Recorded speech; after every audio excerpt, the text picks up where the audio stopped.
conference. We have here CC Randina, Coach Dante Alinsinurin, and Mars Alba of the Chocomucho Flying Titans who won in five setters and are now advancing to the semifinal round. Coach, congratulations on this win. Another five set but same result na kayo yung nakakuha ng panalo. Ano lang din yung masasabi mo sa naging performance ng team tonight? Siyempre unang-una sa performance ng Prego, talagang hindi sila bumigay. Gusto talaga nilang makabalik sa semifinal. Sobrang thankful ako sa performance sila. Hindi naman sa players din, pati coaches din kanina. Sobrang pinag-usapan talaga namin kung ano pa yung dapat namin gawin, adjustment. Hanggang sa nakita namin na pwede palang pumalo si Mars. Although tinitraining naman niya talaga na pumapalo. Sobrang crucial yung offense niya na yun. Kaya nakuha namin game kasi talagang gusto namin makabalik talaga sa semifinals. Thank you, Coach. And best player of the game, Mars Alba with 22 excellent sets and 7 points. Ayun nga, na-mention nila Coach NCC na tinetraining mo talaga yung pagsaspike, pag-aatake. Paano lang din sa tingin mo nakatulong yung ganong klaseng skill mo in helping the team get this victory? For me siguro may kumpiyansa lang given na ginagawa po sa ensayo. Kasi lately parang nakikisali na ako sa free spiking. So, yun, na-practice naman kaya, kumpiyansa din ako. May connection kami ni Ate Dina. Thank you, Mars. And CC, yun nga, as team captain ng dulo, emotional ka din after the team got this victory. Ano lang yung masasabi mo na ito tuloy-tuloy yung mga panalo nyo and now nasa semis na kayo? Sobrang saya ko kasi lahat parang kanina parang piga na talaga lahat yun. Pati si Mars na spiker na. Pero ayun, di lang talaga kami tumigil. And sobrang proud ako sa team namin kasi lahat kayang mag-adjust kahit anong position man yan. And ayun, tatrabahuin ulit namin kasi nakadalawang 5 set na kami. And yun, una-una siguro magpahinga din. Thank you. The floor is open for question. For Mars lang, ayun nung sinet ni Dina sa'yo yung bola, syempre, tie ng 13-all. Ano lang yung tumatakbo sa isip mo nung moment na yun? For me, yung inisip ko nung time na yun, back up lang talaga ako given na nasa harap talaga si Ate Sisi. Talagang pupersyento talaga. Hindi ko lang din in-expect, pero ready ako. Hindi ko in-expect na binigay sa akin ni Ate Dina yung bola. Pero yun, sabi ko, angat lang ako, bahala. Like, magko-contribute ako kung anong pwede para, yun. Hindi ko rin in-expect na, kala ko kami ni Ate Dina magpapalit kanina. Tapos bigla sabi, hindi ikaw. Yun. Spiker. Coach, yun nga, parang napapadalasin po yung mga ganong rotation na minsan dalawa yung setter sa loob, minsan wala. So dun po sa moment na yun na medyo padulong at crucial din, parang ano lang po yung siguro yung naisip yung dahilan or parang nagtulak sa inyo na gawin yung Mars Alba, Dina Wong sabay sa loob sa dulo.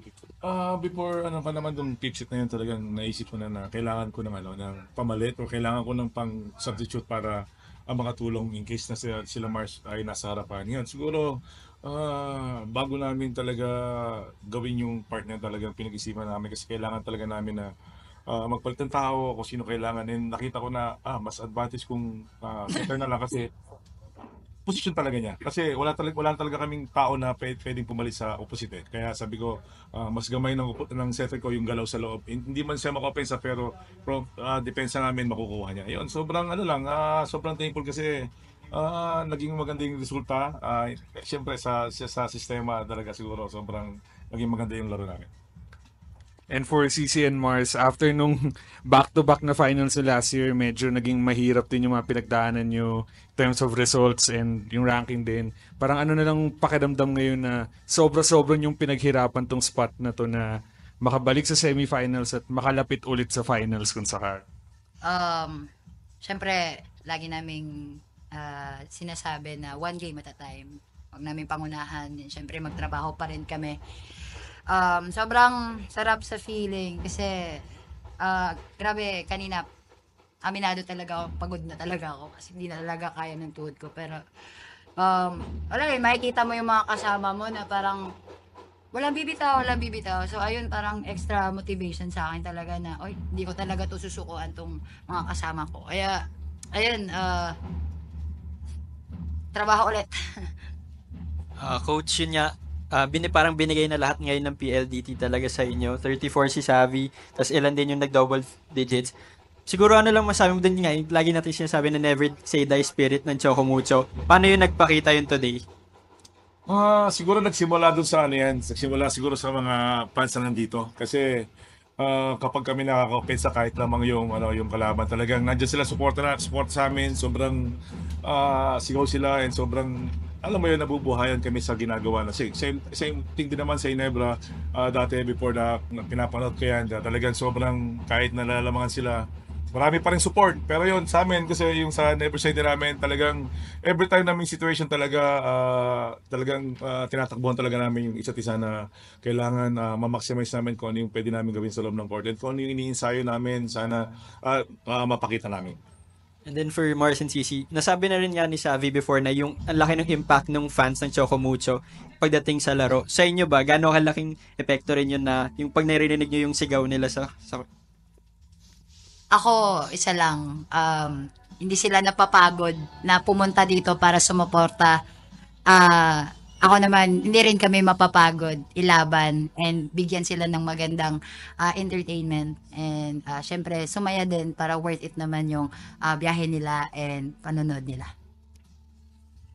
For me, sobrang nagpapasalamat po kami sa Chocomucho fans kasi sobrang big factor talaga ng pag-cheer nila sa amin during games. And yun, maraming salamat sa manalo matalo nandyan pa rin sila.